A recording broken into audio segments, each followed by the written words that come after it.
সকালবেলা আইপিএস দিয়া কুমারী সাধারণ এক নারীর বেশে কোনো নিরাপত্তা ছাড়াই নিঃশব্দে বাজারের পথে হাঁটছিলেন। কোনো ক্ষমতার প্রদর্শন নয়, কোনো প্রোটোকল নয়। তিনি নিজের চোখে দেখতে চেয়েছিলেন এই দেশের সিস্টেম সাধারণ মানুষের সঙ্গে আসলে কিভাবে কাজ করে। ঘুরতে ঘুরতে তার চোখ পড়ল এক পানিপুরির ঠেলায়। ঠেলাটির মালিক রামু কাকা, একজন মধ্যবয়সী মানুষ, দ্রুত হাতে পানিপুরি বানাচ্ছেন। মুখে ঘাম, কিন্তু চোখে এক অদ্ভুত তৃপ্তি। কাকা, এক প্লেট পানিপুরি দিন। হ্যাঁ ম্যাডাম, বলুন, ঝাল না মিষ্টি? দিয়ার চোখে দুষ্টুমির ঝিলিক। একদম ঝাল বানান, যেন মজা হয়ে যায়। রামু কাকা হেসে উঠলেন, একটা পানিপুরি নিলেন, ভরলেন আলু পেঁয়াজের মশলা, তারপর ঝাল মশলা মেশানো পানিতে ডুবিয়ে এগিয়ে দিলেন। ঠিক সেই মুহূর্তে চারপাশের হাসি ঠাট্টা থেমে গেল। দুটি বুলেট বাইক এসে থামল।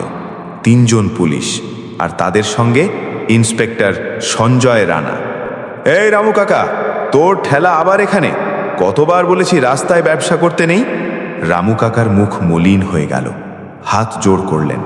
সাহেব, আমি গরিব মানুষ, বাচ্চাদের পেট চালাতে হয়, কারো কষ্ট হচ্ছে না। কষ্ট হচ্ছে না? আর এই সপ্তাহের হিসাব কোথায়? রামু কাকা ভয়ে বললেন, সন্ধ্যের পর যা হবে আপনাকে থানায় পৌঁছে দেব। এই কথায় সঞ্জয় রানার চোখ লাল হয়ে উঠল। আমরা কি তোর জন্য অপেক্ষা করব? এরপর যা হলো তা শুধু ঠেলা ভাঙা নয়, একজন মানুষের স্বপ্ন চূর্ণ করা। পুলিশের পানির জগ রাস্তায় ছুঁড়ে ফেলা হলো। এক লাথিতে উল্টে গেল পুরো ঠেলা। পানিপুরি, আলু, চাটনি সব নোংরা রাস্তায়। রামু কাকার সারাদিনের পরিশ্রম, মেয়ের ডাক্তারের ফি দেওয়ার স্বপ্ন, সব ভিজে গেল নোংরা পানিতে। রামু কাকা মাটিতে গাড়ির পাশে বসে কাঁদছিলেন।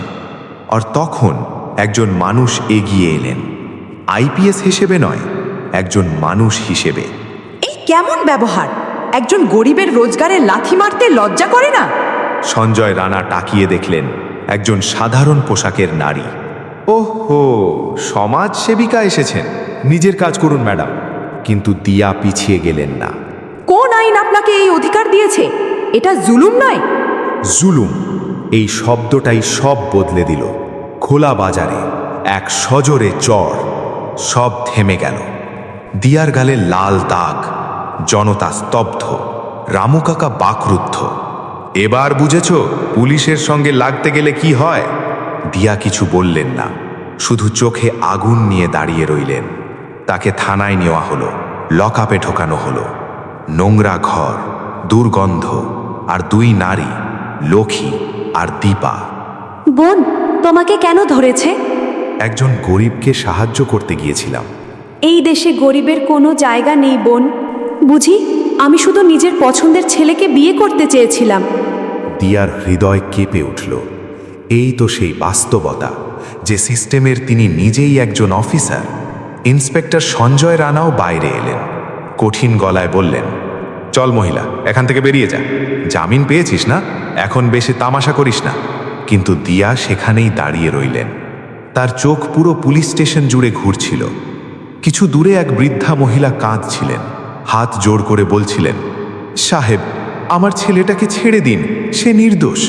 কিন্তু ডেস্কে বসা দারোগা গর্জে উঠল, চলে যা বুড়ি, নইলে তোকেও নাতির সঙ্গে ভেতরে ঢুকিয়ে দেব। এই দৃশ্য দেখে দিয়ার ধৈর্যের বাঁধ ভেঙে গেল। আজ আর থামা যাবে না।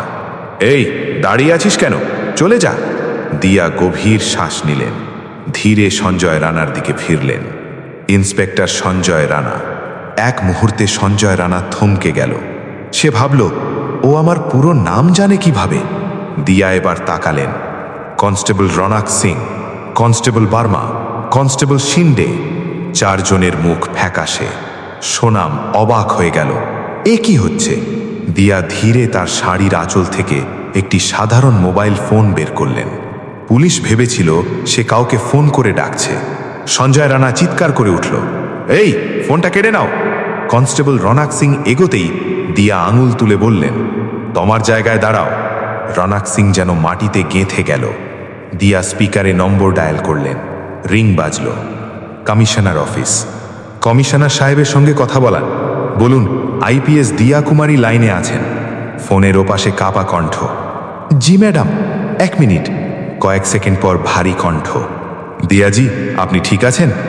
দিয়া চোখ না সরিয়ে সঞ্জয় রানার দিকে তাকিয়ে, না স্যার, সব ঠিক নেই।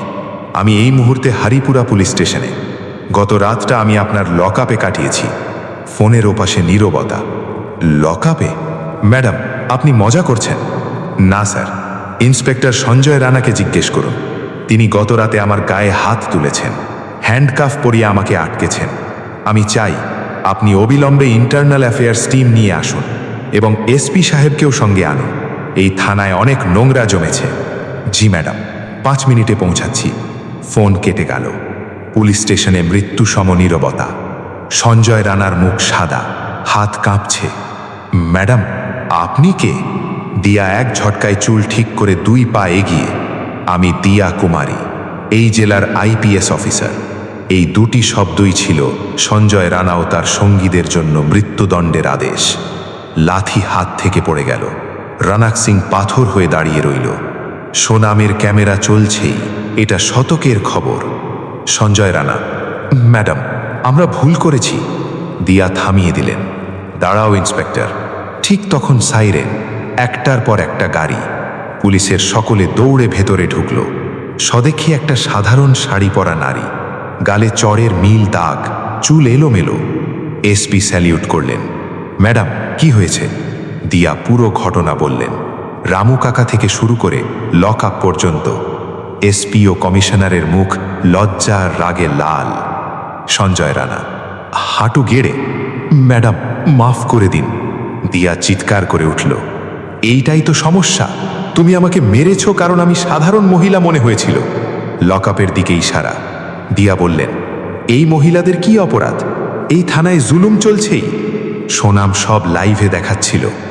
দিয়া বললেন, ইন্সপেক্টর সঞ্জয় রানা, কনস্টেবল রনাক সিং এবং ডিউটিতে থাকা সকলকে তাৎক্ষণিক সাসপেন্ড করা হলো। এফআইআর হবে, ক্ষতিপূরণ তাদের বেতন থেকে কাটা হবে। সঞ্জয় রানা মাটিতে পড়ে কাঁদছিল। দিয়া ঠান্ডাভাবে বললেন, তুমি যখন গরিবের রুজিতে লাথি মেরেছিলে তখন কি এসব ভাবনি? এরপর দিয়া বাইরে এলো। রামু কাকা দাঁড়িয়েছিলেন, চোখে জল।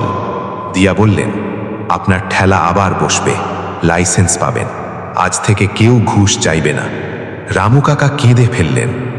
মিডিয়ার সামনে দিয়া বললেন, আইনের ঊর্ধ্বে কেউ নয়। পুলিশ রক্ষা করলে সম্মান, জুলুম করলে শাস্তি। হ্যান্ডকাফ পরা পুলিশদের নিয়ে যাওয়া হলো। দিয়া আজ শুধু আইপিএস নন, তিনি ন্যায়ের কণ্ঠস্বর। হ্যান্ডকাফ পরা ইন্সপেক্টর সঞ্জয় রানা আর তার সঙ্গীদের গাড়ি ধীরে ধীরে থানার গেট ছেড়ে বেরিয়ে গেল। ভিড়ের মধ্যে কেউ হাততালি দিল, কেউ আবার নিঃশব্দে চোখ মুছল। কারণ আজ শাস্তি পেয়েছে শুধু কয়েকজন পুলিশ নয়, আজ শাস্তি পেয়েছে অহংকার। আজ জিতেছে সাধারণ মানুষ। দিয়া কুমারী কিছুক্ষণ চুপচাপ দাঁড়িয়ে রইলেন। চারপাশে ক্যামেরার ফ্ল্যাশ, মিডিয়ার প্রশ্ন, কিন্তু তার চোখ খুঁজছিল অন্য কিছু। তিনি আবার লকআপের দিকে তাকালেন। দিয়া, লক্ষ্মী, দীপা, তোমরা বেরিয়ে আসো। দরজা খুলল। ভয় কাঁপতে থাকা লক্ষ্মী আর দীপা ধীরে ধীরে বাইরে এলো। লক্ষ্মী কাঁদতে কাঁদতে, ম্যাডাম, আমরা কি সত্যি যেতে পারবো? দিয়া নিশ্চিত কণ্ঠে, হ্যাঁ, আজ থেকে তোমরা মুক্ত এবং আজ থেকেই এই থানায় আর কোনো নির্দোষ মানুষ আটক থাকবে না। দীপা হঠাৎ দৌড়ে এসে দিয়ার পা ছুঁতে গেল। দিয়া তাড়াতাড়ি থামিয়ে, না, আমি দেবী নই, আমি শুধু আমার দায়িত্ব পালন করেছি। দীপা ফুপিয়ে কাঁদছিল। লক্ষ্মী বলছিল, আজ প্রথমবার মনে হচ্ছে এই দেশটা আমাদেরও। সেই দিনই দিয়া কুমারী থানার ভেতরে একটি জরুরি মিটিং ডাকলেন। সব কনস্টেবল, দারোগা, অফিসার সবার চোখে ভয়, কারণ আজ সামনে বসে আছেন সেই নারী যাকে তারা গতকাল একজন সাধারণ মহিলা ভেবেছিল। দিয়া কঠোর কিন্তু পরিষ্কার। আজ থেকে এই থানায় 3টে নিয়ম চলবে। 1, কোনো অভিযোগ লিখিত না নিয়ে কাউকে আটক করা যাবে না। 2, লকআপে থাকা প্রতিটি মানুষের নাম, সময় এবং কারণ ডিজিটাল রেকর্ডে থাকবে। 3, কোনো গরিব, কোনো নারী, কোনো অসহায় মানুষের ওপর হাত তুললে, সে পুলিশ হোক বা অফিসার, সরাসরি জেল। পুরো থানা নিস্তব্ধ। দিয়ার শেষ কথা, পুলিশের ইউনিফর্ম ক্ষমতার লাইসেন্স নয়, এটা দায়িত্বের বোঝা। কয়েক সপ্তাহ পর রামু কাকার ঠেলা এখন আর ফুটপাতে নয়, একটা নির্দিষ্ট জায়গায়, সরকারি লাইসেন্স ঝুলছে সামনে। রামু কাকা, আজ হিসাব কেউ চায় না বাবু, পুলিশও না। দূরে দাঁড়িয়ে দিয়া কুমারী সব দেখছিলেন, চোখে তৃপ্তি, মুখে ক্লান্ত হাসি। চূড়ান্ত বার্তা, একজন আইপিএস চাইলে আইন চালাতে পারে, আর চাইলে আইনের ভেতর থেকে মানবতা ফিরিয়ে আনতে পারে।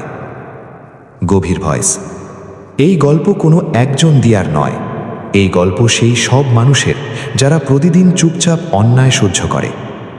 শেষ লাইন শক্ত, কিন্তু মনে রেখো, যেদিন সেই মানুষগুলো কথা বলতে শুরু করবে, সেদিন সিস্টেম বদলাতে বাধ্য হবে। তো বন্ধুরা, এই ছিল আমাদের গল্পের শেষ অধ্যায়। ন্যায়ের পাশে থাকুন, ভুলের বিরুদ্ধে আওয়াজ তুলুন। ভিডিও ভালো লাগলে লাইক করুন, আর এমন গল্প পেতে চ্যানেলটি সাবস্ক্রাইব করুন। আবার দেখা হবে আরেকটি গল্পে। সুস্থ থাকুন, ভালো থাকুন, ধন্যবাদ সবাইকে।